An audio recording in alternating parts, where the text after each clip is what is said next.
आहरी विशेष धन्यवाद देवा चाहिए आमर अर्ली मॉर्निंग ग्रुप रो समस्त सदस्य माननको मते आज समय निमंते से माने इनवाइट करचंती प्रभु समस्त को बहुल भाव आशीर्वाद करंतु। आज वाक्यांश मध्य को आम जीवा ता पूर्व संक्षिप्त रे गोटे प्रार्थना करिबा। स्वर्गीय पिता धन्यवाद दौचु सुंदर समय पाई सुजोग पाई तुम दया अनुग्रह पाई धन्यवाद दौचु प्रभु। आज सुप्रभात मानक जीवन तुम देच तुम दया अनुग्रह रे से तुम नाम विशेष धन्यवाद दौचु। आज प्रभात रे तुम पाद पीठ बसवा बेले प्रभु तुम मुख निश्रुत वाक्य मानक मध्य रही निमंते तुम्हें साहाय्य कर वाक्य दे तुम्हें प्रकाशमान हो प्रभु आम माने निमित्त मात्र पिता मात्र तुम्हें जीवंत कार्य साधक एवं अनंत कालीन राजा अट तुम नाम को विशेष धन्यवाद दौचु। तुम पाद पीठ बसी तुम प्रिय संतान संतति दास दासी प्रत्येक को तुम चरण तले समर्पण करचु प्रभु। तुम प्रत्येक को बहुल भाव आशीर्वाद कर आज वाक्य दे तुम्हें कथा कह प्रकाशमान हो एवं तुमरी उपस्थिति को अनुभव करने आम समस्त को तुम्हें साहाय्य कर गौरव तुम्हें पाओ प्रार्थना जीशु नाम रे मागुछि आमीन। Praise the Lord. आसंतु आज वाक्यांश मध्य को माने जाउथिबा ए वाक्यांश मुख्य विषय वस्तु मु रखिछि ईश्वरंग सम्मुख रे मनुष्यर प्रतिक्रिया। ईश्वरंग सम्मुख रे मनुष्यर प्रतिक्रिया आम जिते ईश्वर निकट को आसु से आम जीवन व्यक्तिगत प्रतिक्रिया गुड़िक किपरि थाए आम देखा बाइबल रू केते जन विशिष्ट व्यक्ति मान विषय जिते से ईश्वर सम्मुखीन हेले बा ईश्वर को निज सम्मुख रे देखिले सेते व्यक्तिगत प्रतिक्रिया गुड़िक कौन थिला से निमंते माने विशेष करी देखिबा। प्रथम रे जिसाय विषय देखिबा।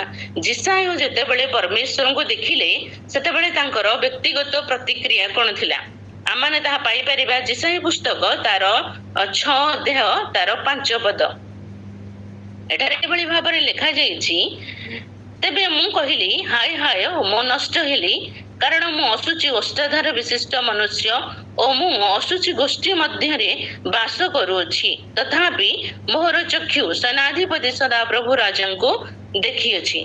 जिसाय तांकर व्यक्तिगत प्रतिक्रिया रे कहउछन्ती हाय हाय मु नष्ट हेली कारण मु असुचि ओष्ठाधार विशिष्ट मनुष्य अटे एवं मु असुचि ओष्ठाधार विशिष्ट गोष्ठी मध्य बास करुछि। देखंतु गोटे मनुष्य जितेबाला ईश्वर को देखुची सेतेबाला ईश्वर सम्मुख रे तार निजर अस्तित्व को से अनुभव करुची। मु किए मु केमिति मु किपरि आउ मु ईश्वर सम्मुख रे छिड़ा हवा पई योग्य कि नाही ए भली जितेबाला अनुभव ता जीवन रे आसुची सेतेबाला से कहछने हाय हाय मु नष्ट हेली मु नष्ट हेली।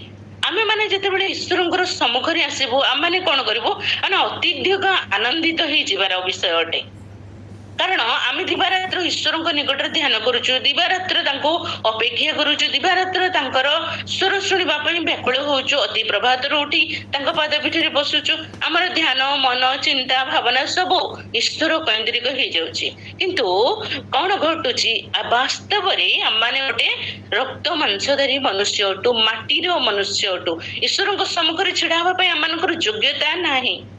से अनुभव जते बेले तांको जीवन रे आसुची से कोन कहउछन हाय हाय मु नष्ट हेली कारण कोन मु होची असुची ओष्ठाधार विशिष्ट मनुष्य मु सम्मुख रे तुमर कथा कहिबा पई योग्य नुहे मु तुम सम्मुख रे छिड़ा हबा पई योग्य नुहे मु तुम सम्मुख को आसीबा पई योग्य नुहे आ मु कोठी वास करूची असुची ओष्ठाधार विशिष्ट मनुष्य मानक मध्य रे वास करूची।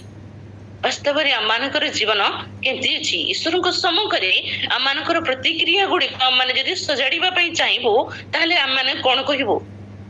जिसाय कहउछन्ती हाय हाय मो नष्ट हेले। एबे आमे जदि मूसा निकट को फेरिबा आपण माने जानती समस्त विषय गुड़िक तथापि आज ध्यान निमंते आम मैंने केतोटी गुरुत्वपूर्ण विषय गुड़िक अनुधान करबा पई देखिबा। जेतेबेले मूसा ईश्वर को देखुछन्ती तांकर प्रतिक्रिया कोन होउछि ताहा आपण माने पाई परिबे। यात्रा पुस्तक तार 3 अध्याय 6 पद यात्रा पुस्तक ତାର 3 ଅଧ୍ୟାୟର 6 ପଦ ସେଠାରେ ଏଭଳି ଭାବରେ ଲେଖାଯାଉଛି, ସେ ଆହୁରି କହିଲେ, ଆମେ ତୁମର ପୈତୃକ ପରମେଶ୍ୱର ଅର୍ଥାତ୍ ଅବ୍ରାହମର ପରମେଶ୍ୱର ଓ ଇସ୍ହାକର ପରମେଶ୍ୱର ଓ ଯାକୋବର ପରମେଶ୍ୱର। ତହିଁରେ ମୂଷା ଆପଣା ମୁଖ ଆଚ୍ଛାଦନ କଲେ, କାରଣ ସେ ପରମେଶ୍ୱରଙ୍କ ପ୍ରତି ଦୃଷ୍ଟି କରିବାକୁ ଭୀତ ହେଲେ। ପରମେଶ୍ୱରଙ୍କ ପ୍ରତି ଦୃଷ୍ଟି କରିବାକୁ ସେ ଭୀତ ହେଲେ ଏବଂ ଆପଣା ମୁଖ ଆଚ୍ଛାଦନ କରିଦେଲେ। ମୁଖକୁ ସେ ଘୋଡେଇ ଦେଉଛନ୍ତି। ତାଙ୍କର ସମ୍ମୁଖରେ ଛିଡା ହେବା ପାଇଁ ଆମମାନେ କେତେ ଅଯୋଗ୍ୟ ବାସ୍ତବରେ। ସେ କଣ କଲେ? ଆପଣା ମୁଖ ଆଚ୍ଛାଦନ କରିଦେଲେ। ମୁହଁକୁ ସେ ତାଙ୍କର ଘୋଡେଇ ଦଉଛନ୍ତି। ତାଙ୍କ ସମ୍ମୁଖରେ, ତାଙ୍କର ତେଜ ସମ୍ମୁଖରେ, ତାଙ୍କର ପବିତ୍ରତାର ସମ୍ମୁଖରେ, ତାଙ୍କର ବିଶ୍ୱସ୍ତତାର ସମ୍ମୁଖରେ, ତାଙ୍କର ମହାନ ପ୍ରେମ ସମ୍ମୁଖରେ, ତାଙ୍କର ଆମମାନଙ୍କ ପ୍ରତି ଗଭୀର ଅନୁରକ୍ତିର ସମ୍ମୁଖରେ ଆମମାନେ ଛିଡା ହେବା ପାଇଁ ଅଯୋଗ୍ୟ।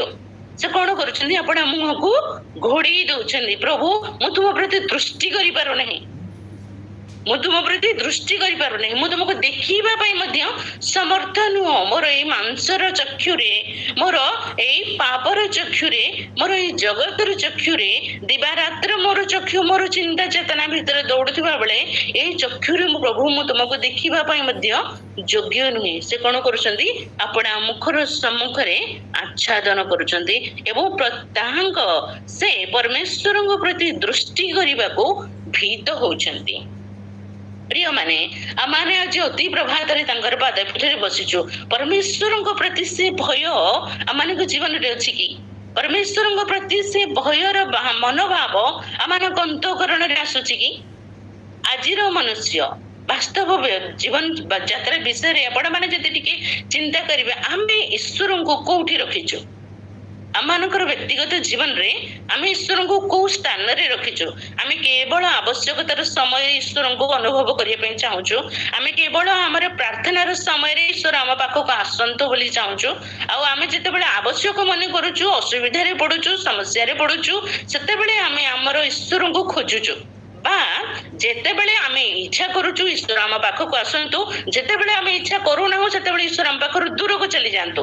ଏହା ହିଁ ଆମର ଦୈନିକ ଚିନ୍ତାର ଆଧାର ଅଟେ। ଈଶ୍ୱରଙ୍କ ଉପସ୍ଥିତିରେ ଆମେ 24 ଘଣ୍ଟା ବସି ପାରୁଛୁ କି?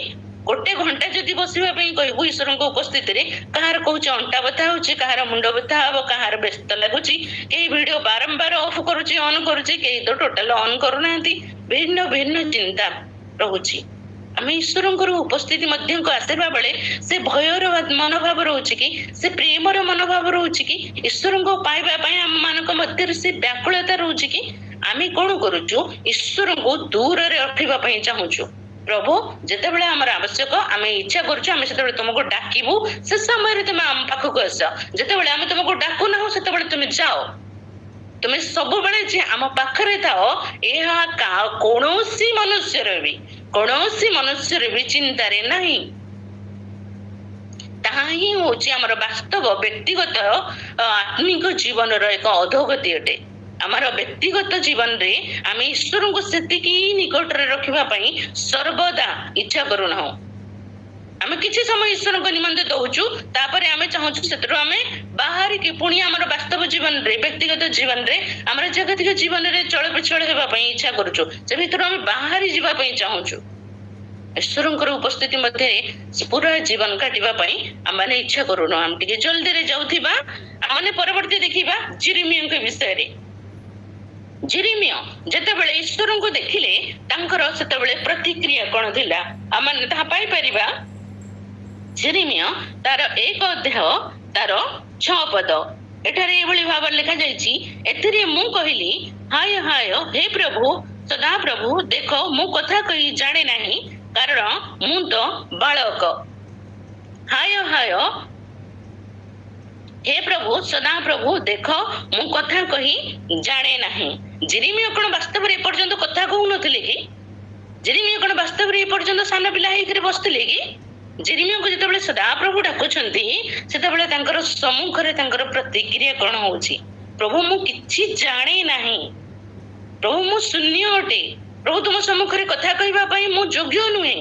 ପ୍ରଭୁ, ତୁମେ ମତେ କହିବ ଆଉ ମୁଁ ତାର ପ୍ରତି ଉତ୍ତର କରିବି, ମୁଁ ତମକୁ ଉତ୍ତର ଦେବି। ଆମେ କଥୋପକଥନ କରିବୁ, ଆମେ 2 ଜଣ ଫ୍ରେଣ୍ଡ ଭଳିଆ ବସିବୁ, ସୁଖ ଦୁଃଖର ଆଲୋଚନା କରିବୁ। ପ୍ରଭୁ, ତୁମେ କହୁଛ କହୁଥିବ ମୁଁ ଶୁଣୁଥିବି, ତୁମେ କହୁଥିବ ମୁଁ କରୁଥିବି, ତୁମେ କହୁଥିବ ମୁଁ ଚାଲୁଥିବି, ଏଭଳି ଯୋଗ୍ୟ ମୁଁ ନୁହେଁ ପ୍ରଭୁ। ସେଟା ସେ ଅନୁଭବ କରୁଛନ୍ତି। ସେ କଣ କହୁଛନ୍ତି ନା, ହାୟ ହାୟ ହେ ପ୍ରଭୁ ସଦା ପ୍ରଭୁ, ଦେଖ ମୁଁ କଥା କହି ଜାଣେ ନାହିଁ। ପ୍ରଭୁ ତୁମର ମୁଖ ନିଃସୃତ ବାକ୍ୟ ଆଜି ତୁମର ଲୋକମାନଙ୍କ ସମ୍ମୁଖରେ ରଖିବା ପାଇଁ ପ୍ରଭୁ ମୁଁ କଥା କହି ଜାଣେ ନାହିଁ, ମାତ୍ର ତୁମେ ହିଁ କଥା କୁହ, ତୁମେ ହିଁ କଥା କୁହ। ସେ କଥା ମୁଁ ଶୁଣୁଥିବି, ସେଇ କଥା ସବୁ ଲୋକମାନେ ଶୁଣୁଥିବେ, ସେଇ କଥା ଅନୁସାରେ ଆମେ ଆମର ଜୀବନକୁ ଅତିବାହିତ କରୁଥିବୁ। କେତେ ଜଣ ଏଭଳି ଭାବରେ କଥା କହି ଜୀବନକୁ ଆରମ୍ଭ କରୁଛନ୍ତି, ପ୍ରତି ପ୍ରଭାତକୁ ଆରମ୍ଭ କରୁଛନ୍ତି।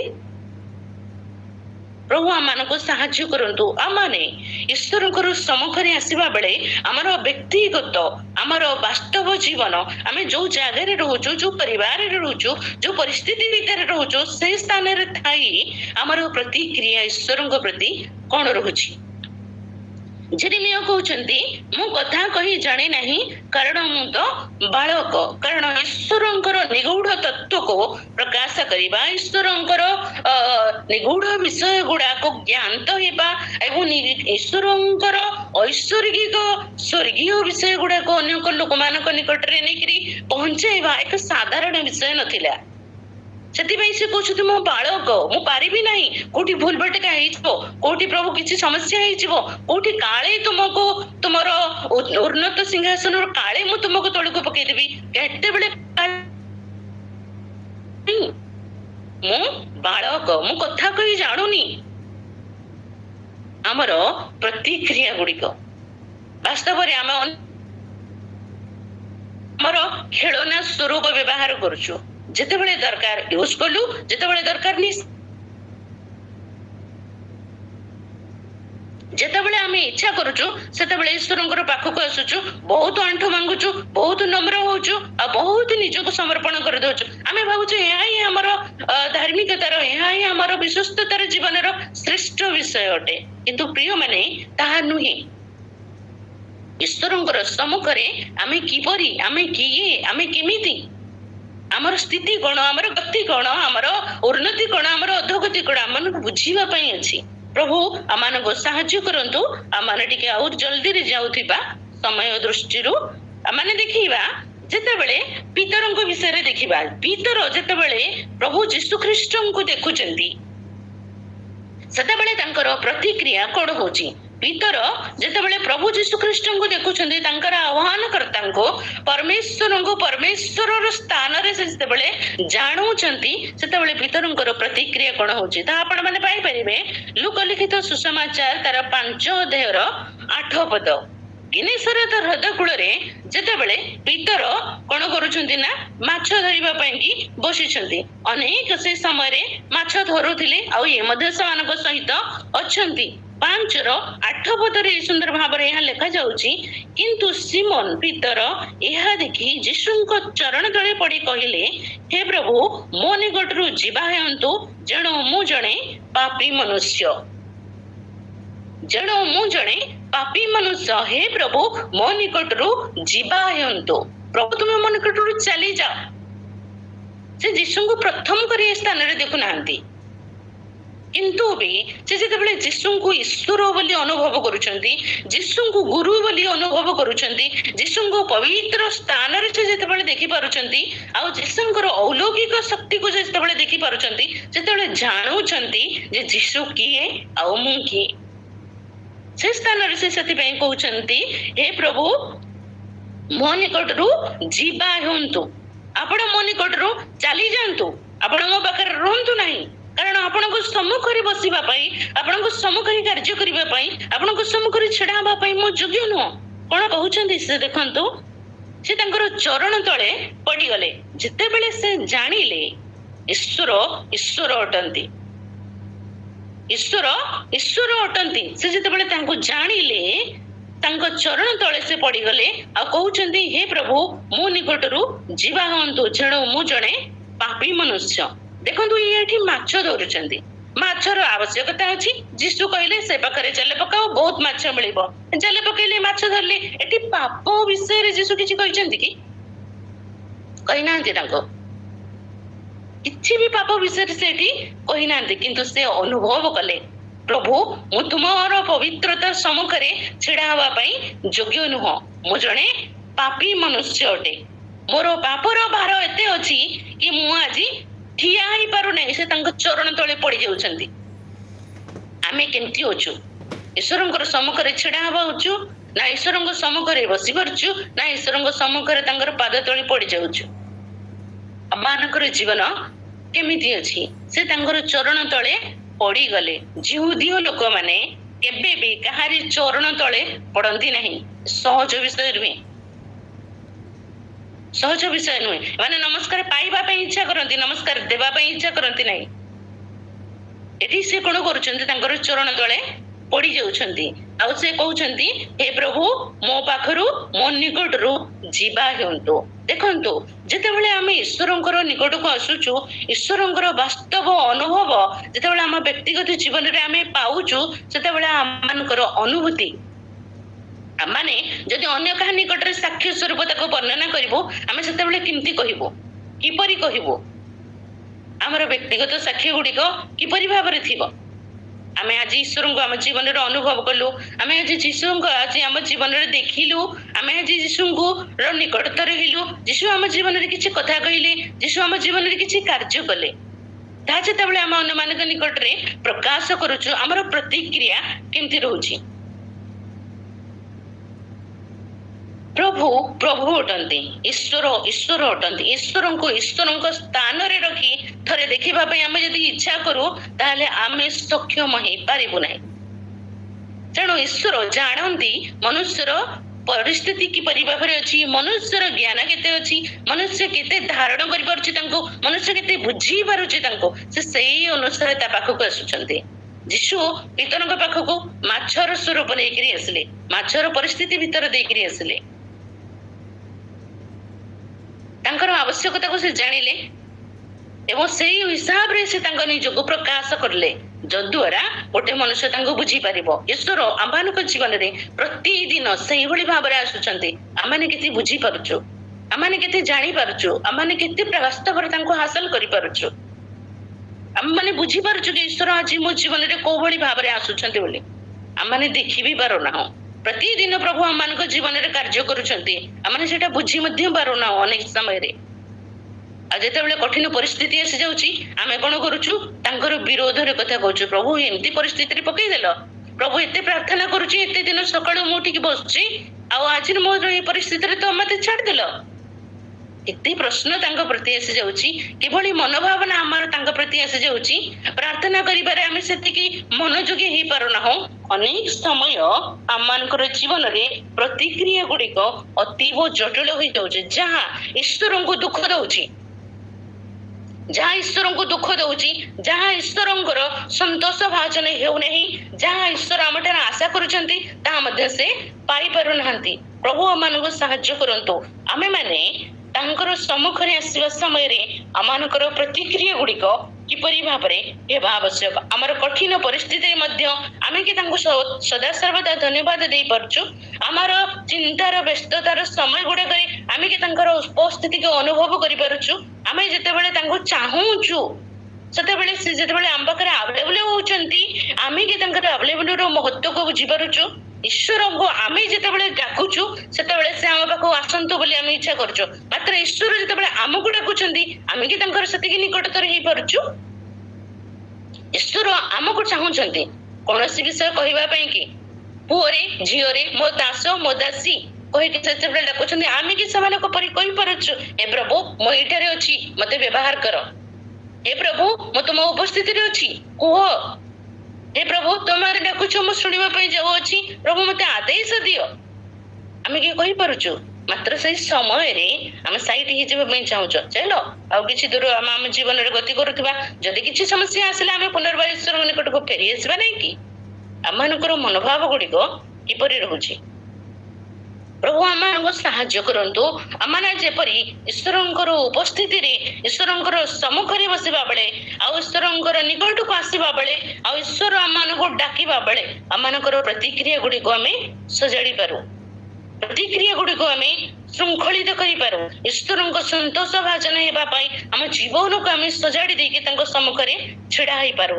ତଦ୍ୱାରା ପ୍ରଭୁଙ୍କର ମହିମା ହେବ, ଗୌରବ ହେବ, ପ୍ରଶଂସା ହେବ ଏବଂ ପ୍ରଭୁ ମଧ୍ୟ ଆମମାନଙ୍କ ପ୍ରତି ସନ୍ତୋଷ ହେବେ।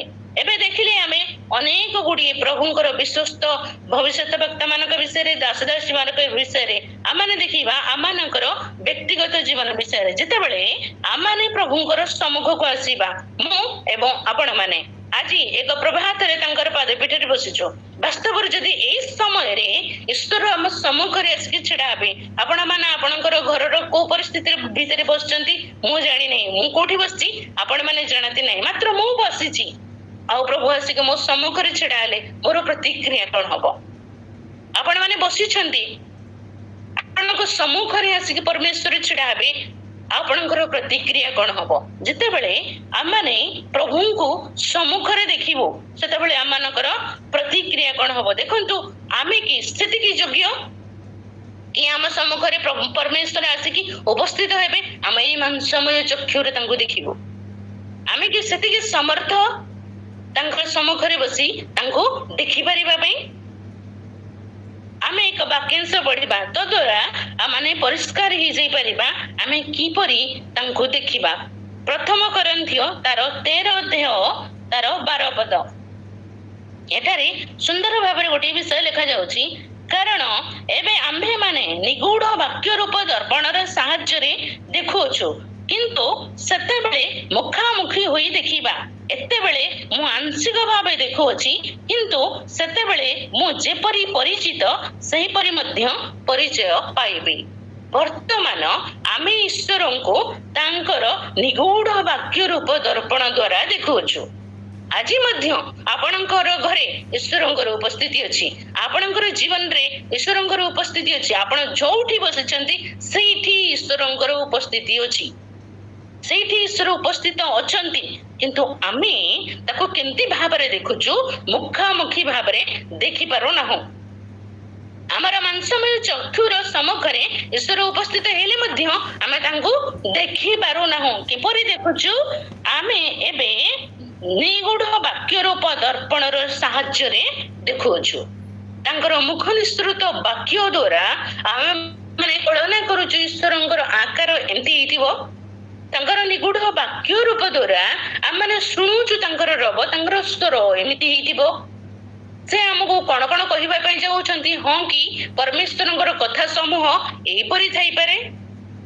ପରମେଶ୍ୱର କାହାକୁ କଣ କହିଲେ, ସେ କଣ ଉତ୍ତର ଦେଲା, ଏହା ଆମେ ଯେତେବେଳେ ବାକ୍ୟ ମାଧ୍ୟମରେ ଦେଖୁଛୁ, ଆମେ ଗୋଟେ ଥାର୍ଡ ପର୍ସନ ଭାବରେ ବସୁଛୁ ଏବଂ ସେମାନେ ଦି ଜଣ କଥା ହଉଥିବାର କେବଳ ଦେଖୁଛୁ। ଦେଖନ୍ତୁ ମୋର ପ୍ରିୟ ମାନେ, ଏଠି ଲେଖାଯାଉଛି ଆମେ ବର୍ତ୍ତମାନ କଣ କରୁଛୁ? ଈଶ୍ୱରଙ୍କୁ ତାଙ୍କର ନିଗୂଢ ବାକ୍ୟ ରୂପ ଦର୍ପଣର ସାହାଯ୍ୟରେ ଦେଖୁଅଛୁ, କିନ୍ତୁ ସେତେବେଳେ ମୁଖାମୁଖି ହୋଇ ଦେଖିବା। ସେତେବେଳେ ଆମେ ମାନେ ମୁଖାମୁଖି ହୋଇ ଦେଖିବା। ମୁଁ କହିଲି ଆମର ମାଂସମୟ ଚକ୍ଷୁରେ ଆମେ ଈଶ୍ୱରଙ୍କର ଅସ୍ତିତ୍ୱକୁ ଦେଖିପାରୁନାହୁଁ, ଈଶ୍ୱରଙ୍କର ସ୍ୱରୂପକୁ ଦେଖିପାରୁନାହୁଁ, କିନ୍ତୁ ସମୟ ଆସିବ ଆମେ କଣ କରିବୁ?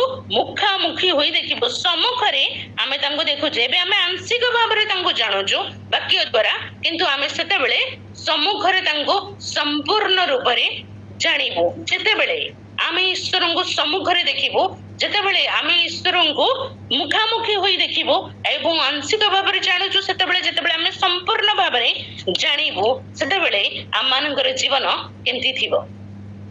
ଥରେ ଚିନ୍ତା କରନ୍ତୁ, ଯୀଶୁଙ୍କର ଆଗମନ ହେବା ପାଇଁ ଯାଉଛି, ଯୀଶୁ ଆସୁଅଛନ୍ତି ଆପଣଙ୍କୁ ଏବଂ ମତେ ନେବା ପାଇଁ। ଆମେ ଯେତେବେଳେ ଯୀଶୁଙ୍କର ସମ୍ମୁଖରେ ଆସିବା, ସେତେବେଳେ ଆମେ କିପରି ଭାବରେ ଥିବା? ଗୋଟିଏ ପଦ ପଢିବା ଏବଂ ତଦ୍ୱାରା ଆମେ ଶେଷ କରିବା। ଆମେ ଦେଖିବା ଦ୍ୱିତୀୟ ପିତର ତାର 3:14 ପଦ। ଦ୍ୱିତୀୟ ପିତର ତାର 3:14 ପଦ। ଏଠି ଗୋଟେ ସୁନ୍ଦର ବିଷୟ ଲେଖାଯାଉଛି, ଅତଏବ ହେ ପ୍ରିୟ ମାନେ, ତୁମ୍ଭେମାନେ ଏହି ସମସ୍ତ ବିଷୟ ଅପେକ୍ଷା କରୁଥିବାରୁ ତାହାଙ୍କ ଛାମୁରେ ଯେପରି ନିଷ୍କଳଙ୍କ ଓ ଅନିନ୍ଦନୀୟ ହୋଇ ଶାନ୍ତିରେ ଥିବାର ଦେଖାଯିବ, ଏଥିପାଇଁ ଯତ୍ନ କର। ତାଙ୍କ ସମ୍ମୁଖରେ ଆସିବା ବେଳେ ଆମେ ମାନେ ନିଷ୍କଳଙ୍କ, ଅନିନ୍ଦନୀୟ ଏବଂ ଶାନ୍ତିରେ ଥିବାର ଦେଖାଯିବାର ଅଛି। ଦେଖନ୍ତୁ, ପୁରାତନ ନିୟମ ଆମେ ଯେତେବେଳେ ପଢିଲୁ, ସେ ସମୟରେ ଈଶ୍ୱର ସିଧାସଳଖ ଆସି ତାଙ୍କ ସମ୍ମୁଖରେ ଛିଡା ହେଲେ ଆଉ ସେମାନେ ମାଂସର ଚକ୍ଷୁ ତାଙ୍କୁ ଦେଖୁଛନ୍ତି। ଏହା ପୁରାତନ ନିୟମ ନୂତନ ନିୟମର ଗୋଟେ ଛାୟା ମାତ୍ର। ମାତ୍ର ନୂତନ ନିୟମକୁ ଆମେ ଯେତେବେଳେ ଆସି ଯାଉଛୁ, ଭିତର ସିଧା ସମ୍ମୁଖରେ ଯୀଶୁଙ୍କୁ ଦେଖୁଛନ୍ତି।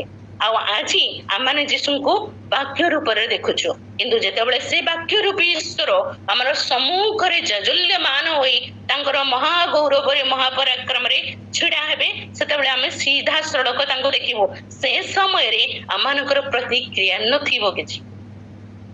ଆମମାନଙ୍କର କୌଣସି ସେତେବେଳେ ପ୍ରତିକ୍ରିୟା ନଥିବ। ମାତ୍ର ସେଇ ସମ୍ମୁଖରେ ଯାଇକି ତାଙ୍କ ସମ୍ମୁଖରେ ଛିଡା ହେବା ପାଇଁ ହେଲେ ଆମକୁ ଏକ ଯୋଗ୍ୟତା ଦରକାର।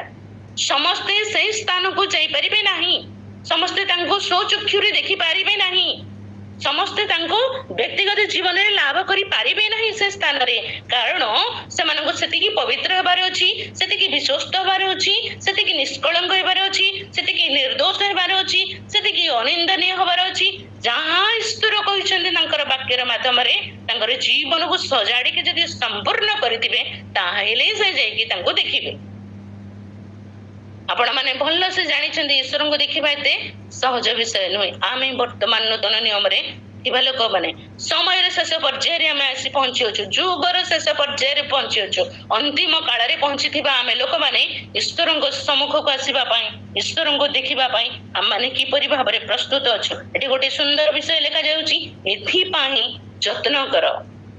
ଈଶ୍ୱରଙ୍କର ସମ୍ମୁଖରେ ଆମର ପ୍ରତିକ୍ରିୟାକୁ ସଜାଡ଼ିବା ପାଇଁ ଆମେମାନେ ଯତ୍ନବାନ ହଉ। ଆମମାନଙ୍କର ନିଜର ଜୀବନକୁ ଆମମାନେ ସଜାଡ଼ିବା ପାଇଁ ଯତ୍ନବାନ ହଉ। ଯଦି ଆମମାନଙ୍କର ସମ୍ମୁଖରେ ପ୍ରଭୁ ଆସିବା ପାଇଁ ଇଚ୍ଛା କରୁଛନ୍ତି, ମାତ୍ର ଆମମାନେ ପ୍ରସ୍ତୁତ ହେଇପାରୁନାହୁଁ, ଈଶ୍ୱରଙ୍କ ଦର୍ଶନ ଜୀବନରେ ପାଇବା ଅସମ୍ଭବ ହେଇଯିବ। ନର୍କଗାମୀ ମନୁଷ୍ୟ ଈଶ୍ୱରଙ୍କୁ ଦେଖିପାରିବ ନାହିଁ। ସ୍ୱର୍ଗଗାମୀ ମନୁଷ୍ୟ କେବଳ ଈଶ୍ୱରଙ୍କୁ ଦେଖିବ। ପ୍ରଭୁ ଆମମାନଙ୍କୁ ଏହି ବାକ୍ୟାଂଶ ଦ୍ୱାରା ଆଶୀର୍ବାଦ କରନ୍ତୁ। ଆମମାନେ ଯେପରି ଶେଷ ସମୟରେ ଈଶ୍ୱରଙ୍କର ତୁରୀ ବାଜିବ, ଆମମାନେ ସମସ୍ତେ ମେଘମାଳାରେ ନୀତ ହବୁ। ସ୍ୱଗୌରବ ସ୍ୱପରାକ୍ରମରେ ସମସ୍ତ ଦୂତ ବାହିନୀ ସହିତ ଆସୁଥିବା ପ୍ରଭୁ ଯୀଶୁ ଖ୍ରୀଷ୍ଟଙ୍କୁ ତାଙ୍କର ଗୌରବମୟ ରୂପରେ ଆମମାନେ ଦର୍ଶନ କରିପାରିବୁ। ସେଇ ଅନୁଗ୍ରହ ପ୍ରଭୁ ଆମ ସମସ୍ତଙ୍କୁ ଦିଅନ୍ତୁ। ଏ ବାକ୍ୟାଂଶ ଦ୍ୱାରା ପ୍ରଭୁ ସମସ୍ତଙ୍କୁ ଆଶୀର୍ବାଦ କରନ୍ତୁ। ପୁନର୍ବାର ମୁଁ ଆପଣମାନଙ୍କୁ ଧନ୍ୟବାଦ ଦେବା ପାଇଁ ଚାହିଁବି। ପ୍ରେଜ୍ ଦ ଲର୍ଡ। Hallelujah.